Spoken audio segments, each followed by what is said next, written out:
In Geometry Section 8.6, we're dealing with law of sines. And in this case, in the previous chapters of previous sections of Chapter 8, you've been dealing with a lot of things that are specifically for right triangles, until we were introduced to sine, cosine, and tangent, so then it can apply to all triangles. In this case right here, when you see the term solve a triangle, okay, and you'll see in 8.6 and 8.7, basically they want you to find all the missing sides and angles, all the missing angles and sides that they don't have.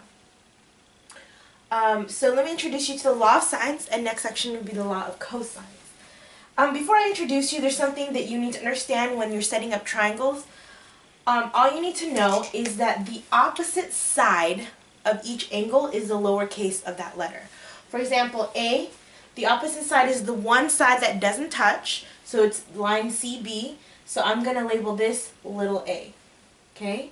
Making this, because it's opposite from angle C, little c, and making this is the opposite from big B, little b.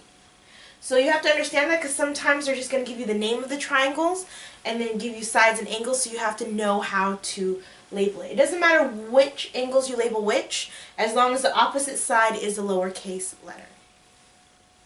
Here is the law of sine. It's sine angle A over side A equals sine angle B over side B equals sine angle C over side C.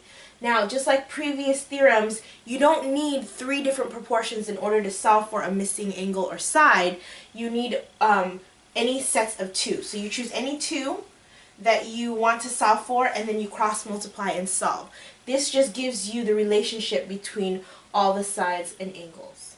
So we're going to apply that to an example problem. Go ahead and pause this, write it down, and do your vocabulary.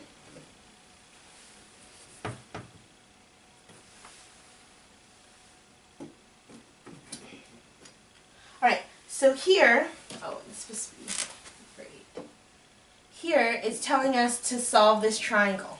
Okay, so we're going to fill in what they give us, and then fill in what, and then figure out the rest. So let's start with what they give. They say that our triangle is labeled DEF. Now it doesn't matter what I label. I can label this D or this D, doesn't matter. I'm going to label it DEF. What's important is that I label the sides correctly. If this is D, then this is little d. If this is angle F, then this is little f. If this is angle E, then this is little e. Now, I'm going to plug in what they give me. They tell me angle D is 112 degrees. Okay? They'll tell me angle F is 8 degrees. And they tell me side F is 2. Okay? So, what I know first and foremost is I need to find missing angles. If they give me angles to start out with, for example, they give me 2, I know that all angles add up to 180 degrees. So I know that angle E plus angle D plus angle F equal 180. I know that angle E, I don't know what angle E is, but I know angle D is 112. And angle F is 8. So angle E plus 120, right? And I subtract 120 from both sides, and I end up with angle E equals, what is it? Angle E equals, 60. What am I thinking?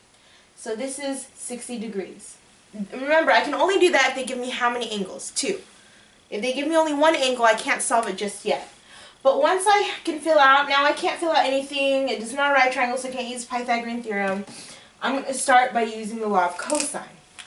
The law of cosine is basically each fraction is sine of the angle over the opposite side. So sine D over little d, sine F over little f, and sine E over little e. So let's fill in what they give us. Okay? They tell us that D, we know that all the angles, we know angle D is 112. We know angle F is 8. We know angle E is 60. And know side F is 2. Right? So what I'm going to do first is I'm going to pick any two. Remember it says in your notes that you pick any two to solve for a missing variable. Now when I'm solving for a variable, I can't have more than one missing variable. So for example, I couldn't use these two proportions because it's missing both D and E. But if I only focus on these two first, the only missing one out of this one is what? D. So from there I just cross multiply. So now I can cross multiply this sine of 112 times 2, I'm going to put the 2 in front, equals D sine of 8. Okay? I'm going to find out what sine 112 is. Okay? And then I'm going to multiply it by 2, which gives me, is this correct? Oh, it's in radian. He gave me a negative number. Okay, 112 sine is 0.9271 times 2, which is 1.8543. I'm going to try to use as many decimal places as possible to keep the number accurate. And then what I do here, I'm going to divide both sides by sine 8. This cancels out, and I end up with D equals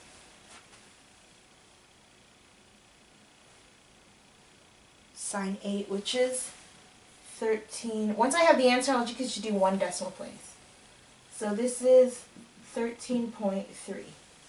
Because this has the largest opposite angle, it has to have the largest side. So this cannot be bigger than little d, but it has to be bigger than f because of the angles. Remember, the bigger the opposite angle, the bigger the side from the previous section. So I solved for d. Now I need to solve for e. And what I can do now is that I can just reuse one of the prior ones that I've already used. So for example, this right here, I can also use and cross multiply. Because if I take this out, I have only how many missing? 1.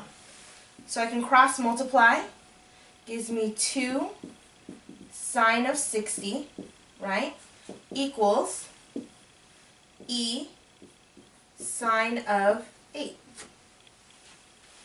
Alright, I'm going to find 60 sine,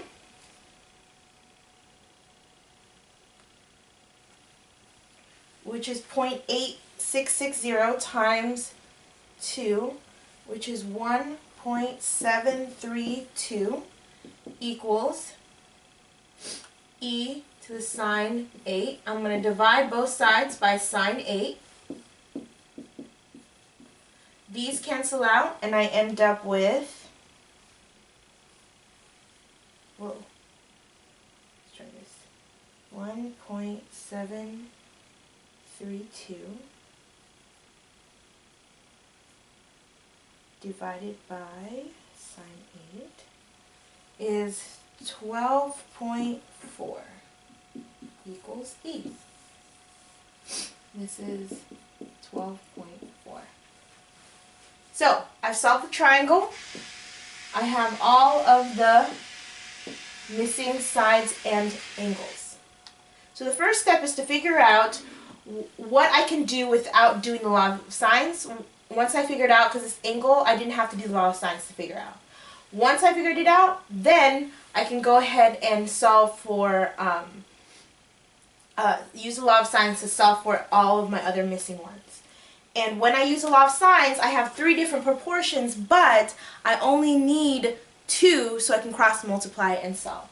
So go ahead and try page 475, number 8, page 475, number 8, and I will see you in class.